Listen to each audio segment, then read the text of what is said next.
Madame, mademoiselle, monsieur, bonsoir. Bienvenue dans cette émission L'heure de vérité de France Soir.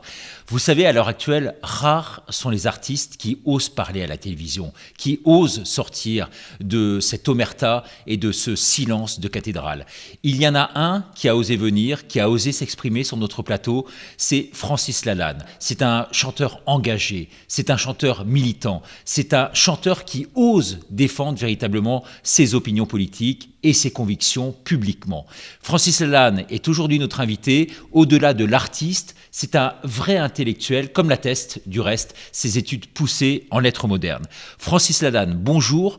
Pourquoi avez-vous choisi en exclusivité de vous adresser à François à travers notamment cette tribune et cette interview que vous accordez aujourd'hui? Il y a eu un mensonge de l'État.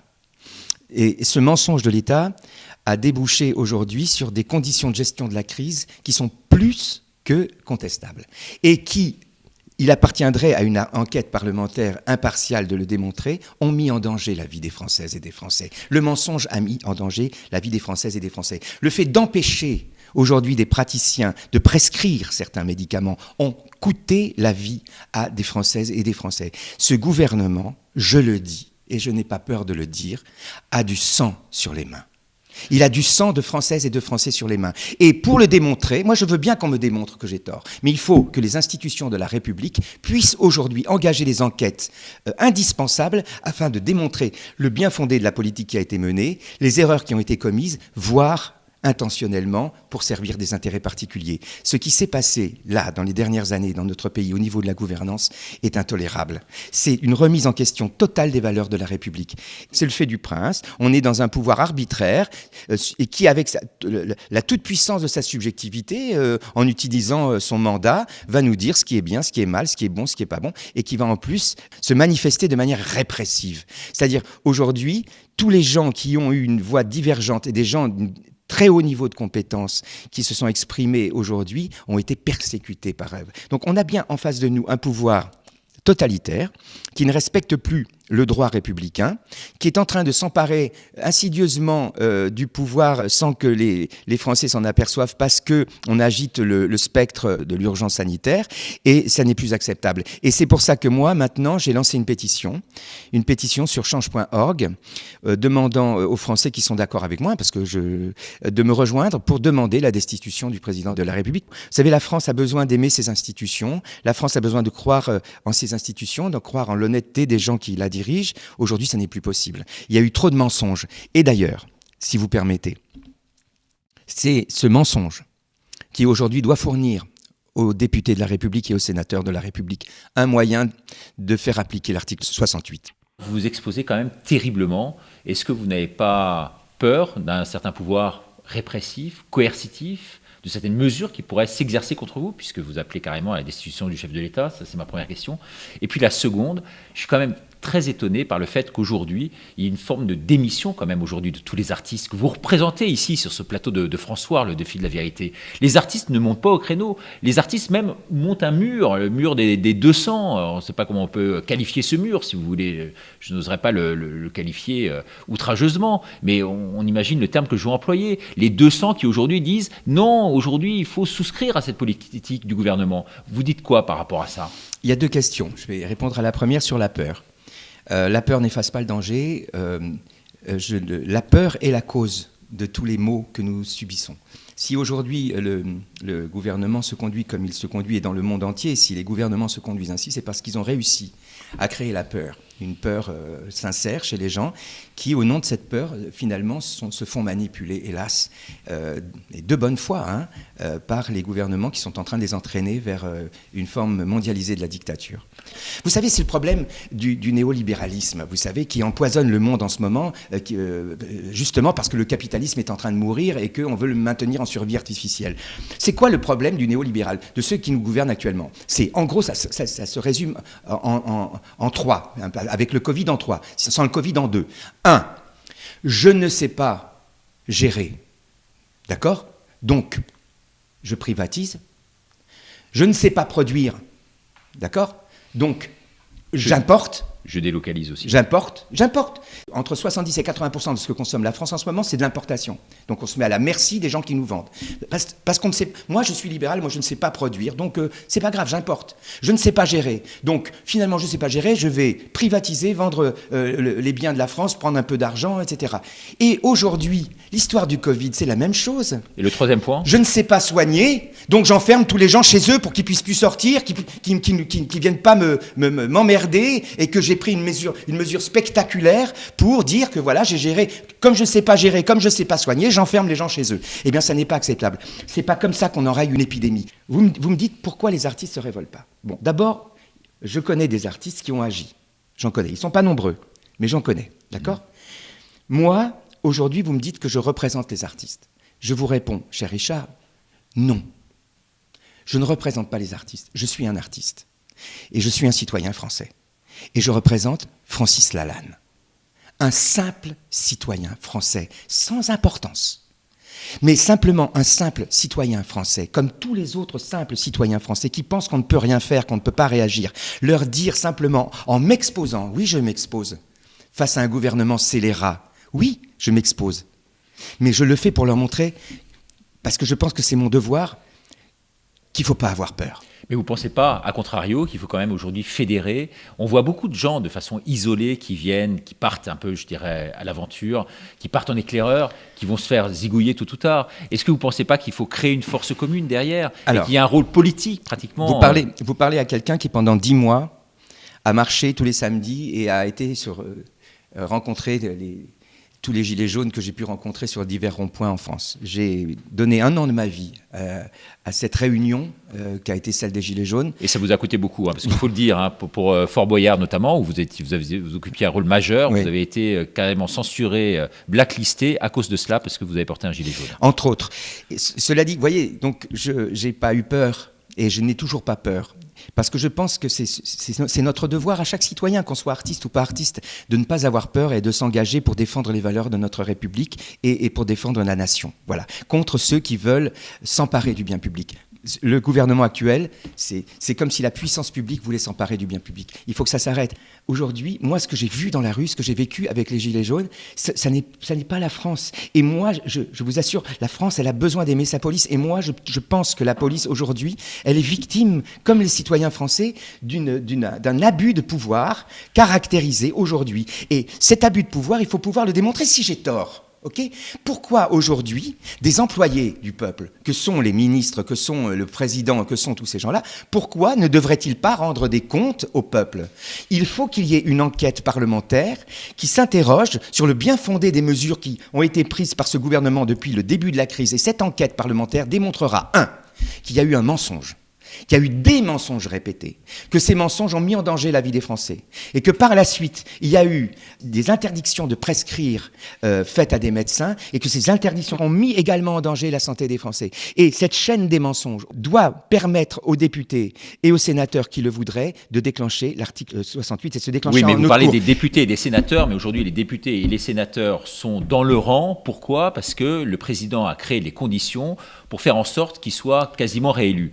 Et ces députés et ces sénateurs aujourd'hui ne vont pas à l'encontre de cette pensée-là. Alors pour l'instant, ça c'est le premier point. Pour l'instant, oui, mais je pense le contraire. Je pense qu'aujourd'hui, même les députés de La République En Marche, ils vont dire quoi quand ils vont se présenter aux prochaines élections législatives ? Ce type est en train de les tuer. Ils vont dire quoi ? On représente ce gars qui a plongé la France dans le chaos ? Non, il faut que eux aussi, ceux de En Marche, démontrent qu'ils ne sont pas au service d'un blanc-bec qui se prend pour le chef du monde. Ils le prennent pour Napoléon, mais Napoléon est en train de devenir Bonaparte. Voilà, mais il aurait fallu mettre Napoléon en prison.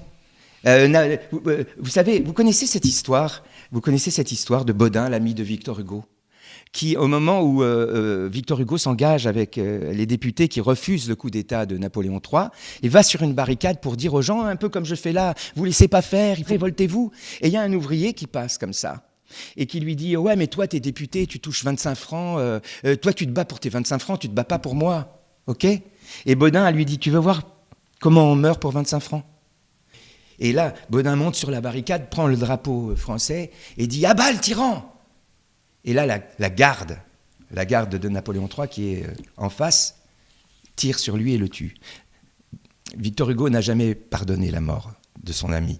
Ok, mais ce député, il a montré l'exemple de ce que doit être un député. D'après vous, il faut se sacrifier aujourd'hui véritablement ? Aujourd'hui, un député à l'Assemblée nationale, qu'il soit de la majorité ou pas de la majorité, doit constater que les valeurs de la République sont mises à mal par quelqu'un qui veut régner comme un tyran, et par loyauté envers les électeurs qui sont aujourd'hui des députés, ils doivent aller dans le sens des députés qui se lèveront pour réclamer que les deux assemblées se constituent en haute cour et pour mettre en place les mesures autorisées par la Constitution au terme de l'article 68. Dans cette tribune de François que j'invite nos téléspectateurs à lire, vous dénoncez à la fois un pouvoir arbitraire, un pouvoir inégalitaire et un pouvoir discriminant. Sur le pouvoir arbitraire, ça vous en avez suffisamment parlé. Sur le pouvoir inégalitaire, vous pensez qu'il y a véritablement une inégalité aujourd'hui de traitement ? Oui, il y a une rupture d'égalité quand on considère par exemple qu'une queue devant un fromager, c'est pas contagieux, mais qu'une queue devant un théâtre, c'est contagieux. Ok, discriminant maintenant ? C'est discriminatoire aujourd'hui de décréter, par exemple, que les restaurateurs n'ont pas le droit de travailler, mais que, par exemple, M. Arnaud a le droit d'organiser un concert aux Galeries Lafayette. Donc aujourd'hui, on est vraiment dans une situation de non-droit, une situation sans retour. On n'est plus dans un état de droit. L'état de droit, c'est l'État qui respecte son droit. L'État fait le droit et l'État doit respecter le droit qu'il fait. Si l'État ne respecte plus le droit qu'il fait, nous ne sommes plus dans un état de droit. Si les pouvoirs ne sont pas séparés, s'ils sont confondus par une même personne, eh bien, on n'est plus en République.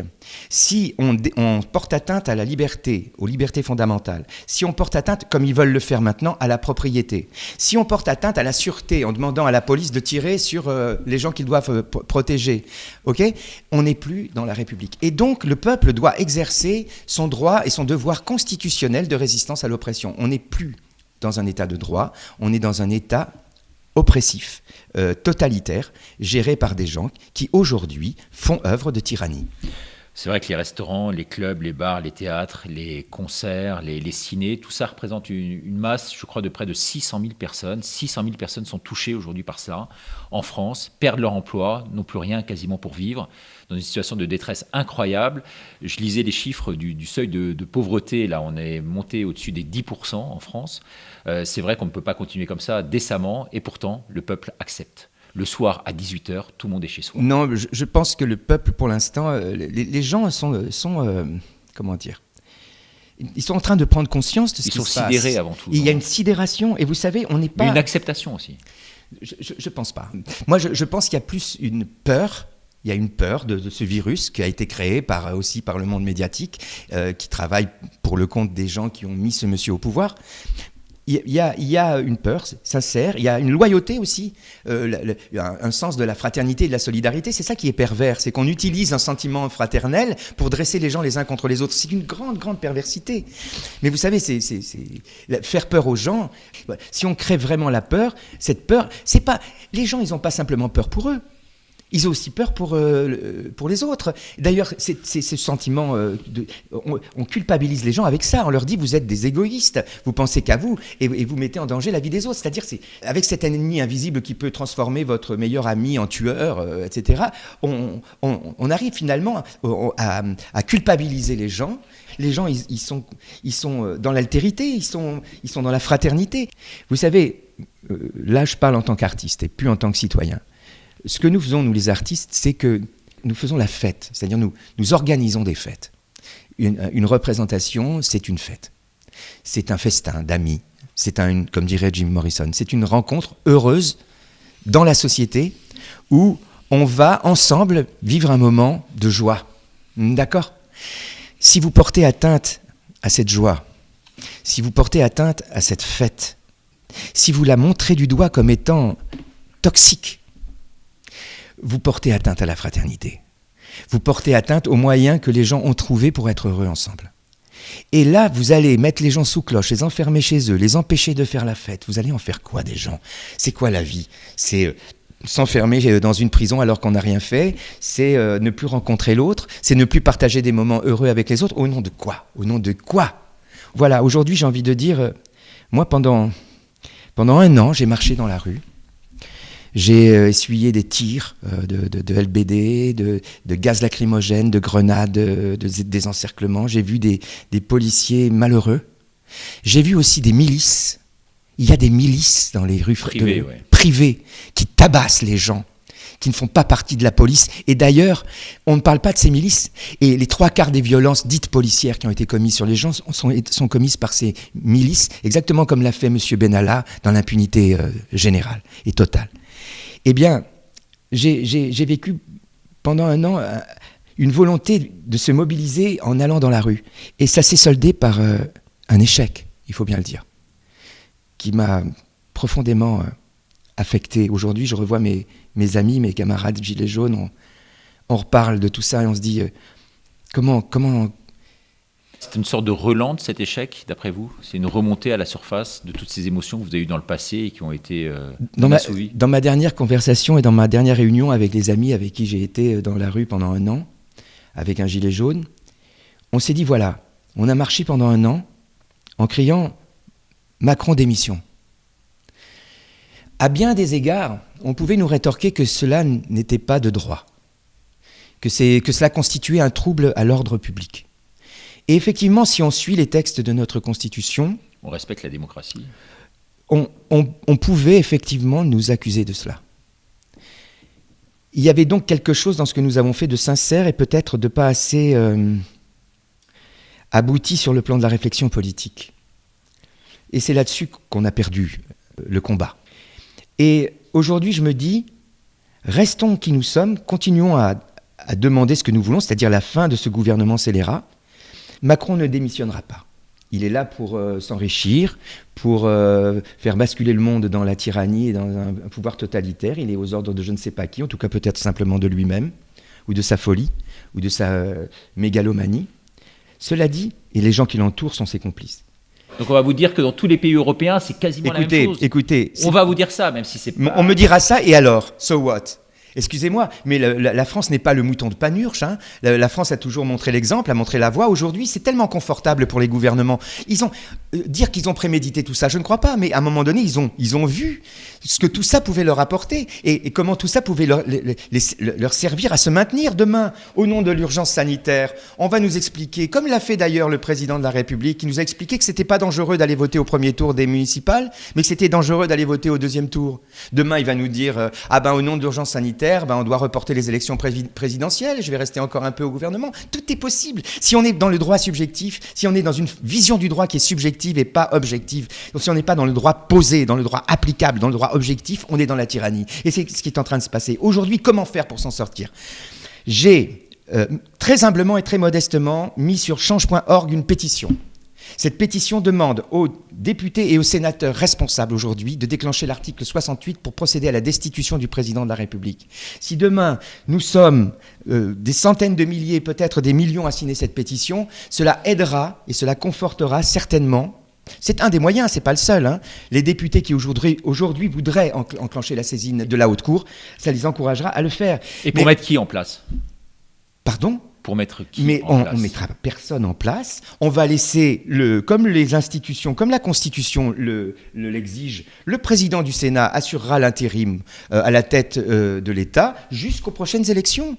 Et on choisira aux prochaines élections quelqu'un qui présentera un programme sur lequel il faudra qu'il s'engage de manière très certaine et à ne pas trahir le peuple. Vous savez, tant qu'on n'a pas fait tomber un tyran, les tyrans ne se limitent plus dans l'exercice de leur pouvoir. Dans l'histoire du monde, c'est chaque fois qu'on a fait tomber un tyran qu'on a fait évoluer et progresser la démocratie. Aujourd'hui, les gens pensent que c'est pas possible. Moi, je dis que si demain, on est aussi nombreux à se mobiliser pour la destitution du président que l'ont été des gens pour empêcher des couples homosexuels de se marier, eh bien, on permettra de créer des moyens citoyens qui donneront à leurs représentants des moyens d'agir en conformité avec la Constitution. Maintenant, je ne pense pas que les députés et les sénateurs devraient attendre cela. Ils devraient le constater eux-mêmes. Ils sont les représentants du peuple, ils sont la représentation nationale. Mais je pense qu'on ne peut pas demander aux députés de se mobiliser si soi-même, en tant que citoyen, on ne se mobilise pas. C'est pour ça que j'appelle aussi à la mobilisation des citoyens. Alors vous battez pour qui, Francis Lalanne? Je me bats pour la France. Comme mon père s'est battu pendant la guerre, comme nos parents se sont battus pendant la guerre pour la France. Vous aimez la France encore plus que tout aujourd'hui ? Mais oui, j'aime la France.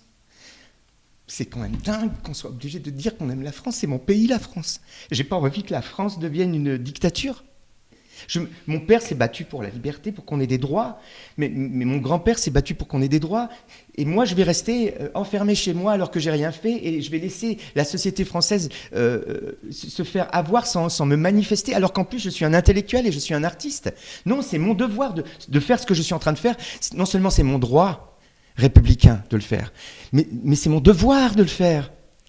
Et c'est ça que je veux dire aux gens, n'ayez pas peur de dire ce que vous pensez, n'ayez pas peur d'afficher vos idées. On est en France, on n'est pas dans un pays totalitaire encore. Ça peut basculer. J'écrivais dans une chanson à un moment donné, le vent qui souffle sur la... C'était en 84 que j'écrivais ça. Le vent qui souffle sur la France souffle, dit-on, en liberté, mais prends bien garde aux apparences, car un jour le vent peut tourner. Le vent est en train de tourner. La France, elle n'a pas à faire le mouton de Panurge et à faire ce qu'on fait dans les autres pays. D'ailleurs, dans les autres pays, tout le monde ne fait pas la même chose. Hein. En Suède, on ne fait pas comme en France. Hein. Il y a des pays dans lesquels on ne porte pas de masque. Hein. Ouais, je viens de faire un tour d'Europe. 45 000 km en camping-car, dans tous les pays européens, en tout cas une grande partie. Je vois que la situation n'est pas du tout la même, pas du tout celle qui est décrite aujourd'hui par les chaînes de télévision. Ce soir à Madrid, jusqu'à minuit, tout est ouvert en Espagne. D'accord ? Les restaurants, les commerces, les gens sont dans les rues, ils font la fête. Aucune restriction, on vit sans le Covid, dans l'une des villes les plus touchées pourtant au monde. Donc aujourd'hui, effectivement, il y a deux réalités. Il y a celle qu'on vous décrit à la télévision sur les chaînes mainstream, et puis il y a la réalité du terrain qui est tout autre. Donc vous avez raison, Francis Lalanne, je pense, de vous battre. En tout cas, merci infiniment et avec beaucoup d'émotion d'être venu sur ce plateau. Peut-être un dernier mot ? Il faut, sur ma pétition ou d'une autre manière, que les Français officiellement se mobilisent pour demander aux députés et aux sénateurs de déclencher l'article 68 et la destitution du président de la République. C'est lui le seul responsable de tout ça. C'est lui, quand il parle à la télévision, qui dit « j'ai décidé », alors que son rôle, article 5 de la Constitution de la France, n'est pas de décider. Son rôle n'est même pas de gouverner, son rôle est de présider et de veiller au respect de la Constitution. C'est la sentinelle du peuple, normalement, c'est lui qui doit veiller à ce que tout ce qui est en train d'arriver en ce moment dans notre pays n'arrive pas. Et vous voulez que moi je ferme ma gueule et que je reste chez moi, à laisser ces gens-là continuer à faire ça, à faire des gardes à vue sans motif, à tirer sur des gens innocents dans des manifestations alors qu'ils ne sont même pas armés et qui font de mal à personne, à leur ôter un œil, à les estropier.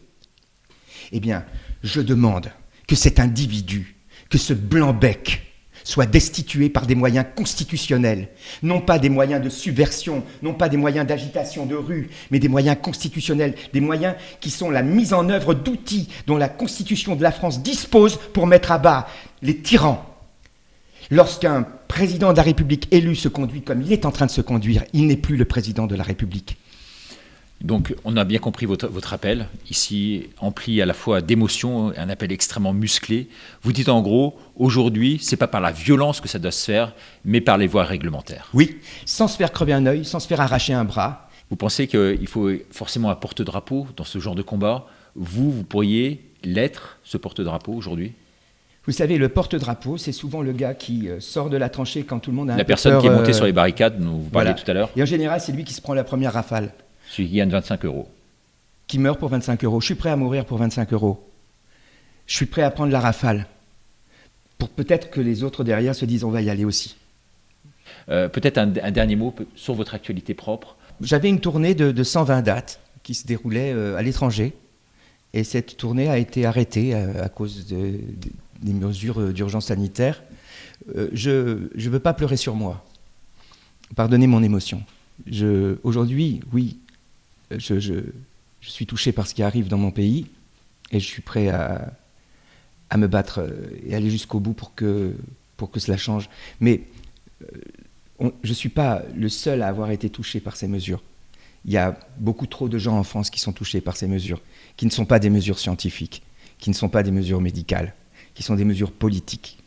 Et donc, il faut aujourd'hui tirer la conclusion des erreurs du passé, se dire que la voie qu'on avait choisie peut-être à un moment donné pour manifester notre désapprobation eu égard aux agissements du gouvernement n'était peut-être pas la bonne aujourd'hui. Je pense que Encore une fois, plus que jamais, il faut avoir foi en nos institutions. Les institutions de la France fournissent au peuple français et à la représentation nationale un moyen de destituer le président de la République s'il se met à agir comme un tyran, c'est-à-dire s'il manque à ses obligations, et s'il manque manifestement à ses obligations. Dans le calme, la sérénité et la détermination, regroupons-nous, reformons le peuple français et mettons à bas le tyran. Merci Francis Lalanne d'être venu. Vous avez compris son appel que vous pouvez retrouver sur la tribune de France Soir sur notre site. Merci beaucoup et à bientôt. Au revoir.